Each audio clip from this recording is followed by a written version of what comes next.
እስከዛ በቃ እኔ እንጃ ጥሩ ነገር ውጣውረድ የወጣችሁበት የወረዳችሁበት ፍቅራችሁ ዛሬ የልጅ እናት የልጅ አባት በሆናችሁበት ጊዜ ማንም መጥቶ እናንተን ለያይቶ ከመለያየታችሁም አልፎ የልጅሽን አባት አስደብድቦ ከዚህ ጋር እንዴት ፍቅር ይቀጥላል? ማይሆነውን ማይደረገውን እንዴ ማይሆነውን በቃ ሩታዬ ጀግና አሁን ትክክለኛ ውሳኔ ነው የወሰንሽው። ልክ አንቺም ደስታን ከህይወትሽ ልቅ አርገሽ እንዳወጣሽ አብረሽም ደግሞ ሄርሜላ ከህይወቱ ውልቅ አድርጎ አውጥቶ አብራችሁ ስትሉ የምትመጡበትን ቪዲዮ ነው በጉጉት የምንጠብቀው ማለት ነው። አይሳካላቸውም። እነ ውሽሚቶችማ እንደማይሳካላቸው እኛ ድሮም ነግረናቸዋል እኮ አልሰማም አሉ እንጂ እነ ውሽሚትዬ ድሮም እንደማይሳካላቸው ነግረናቸዋል። ግን ምን ዋጋ አለው? አልሰማም ብለው ጊዜያቸውን በከንቱ ያጠፋሉ፣ ጊዜያቸውን በከንቱ ያበላሻሉ። ወይ ጉድ! የሚገርም እኮ ነው።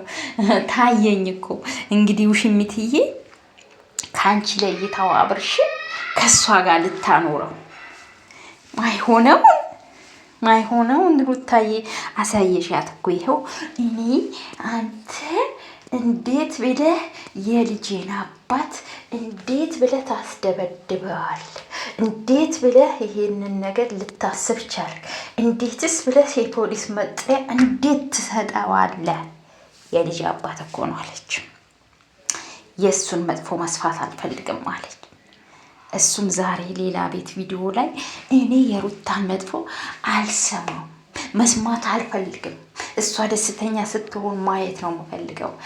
ወይኔ ፍቅር ይላችኋል፣ ይሄ ነው የፍቅር ጥግ ይላችኋል፣ ይሄ ነው የምር ቤተሰቦች። እንደዚህ አይነት ፍቅር ያድላችሁ፣ እንደዚህ አይነት ፍቅር ይስጣችሁ ማለት ነው። ምክንያቱም ሰው ተለያይቶ መተሳሰብ ማለት ነው። ሰው ተለያይቶ ክፉ ነገር ያለ መተሳሰብ ማለት ነው። ዋው ዋው ዋው ዋው! ደግሞ እርግጠኛ ነበረን እኛ ኦዲየንሶች እናንተ ተለያይታችሁ እንደማትለያዩ እኛ ኦዲየንሶች እርግጠኛ ነበረን። በቃ አብሬሽና ሩታ መቼም ቢሆን መለያየት አይችሉም።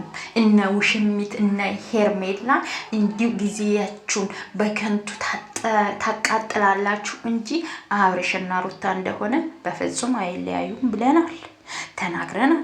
የሚሰማን አጡ ነው እንጂ ጊዜያቸውን አሸሼ ገዳሜ እያሉ አፈቅረሃለሁ፣ እወድሃለሁ፣ እሳሳልሃለሁ ምናምን እሳሳልሃለሁ እያሉ ጊዜያቸውን እንዳው በከንቱ አቃጠሉ። እንዳው በከንቱ ብንናገር ብንል ረውሽ የሚታይ አብርሽና ሩታ እንደሆነ መቼም አይለያዩም። እኛ ከጥንት ከመሰረቱ ጀምሮ ወጣ ውረድ ስንት ችግር አይተው ፍቅሩ እዚህ ጋር ያደረሱ ልጆች ናቸው። ዛሬ አንቺ መጥተሽ በምንም አይነት ልትለያቸው አቺም። ዛሬ የልጅ አባትና እናት በሆኑበት ሰዓት መጥተሽ አንቺ እንደ ትንሽ በቃ ነገር እሱን ፍቅር ሰጥተሽ እሱን ወደ አንቺ ልታኮበልይ ቃሉን ጠፋብኝ እናንተዬ፣ ልታኮበልይው እየጣርሽ ነው፣ እየሞከርሽ ነው።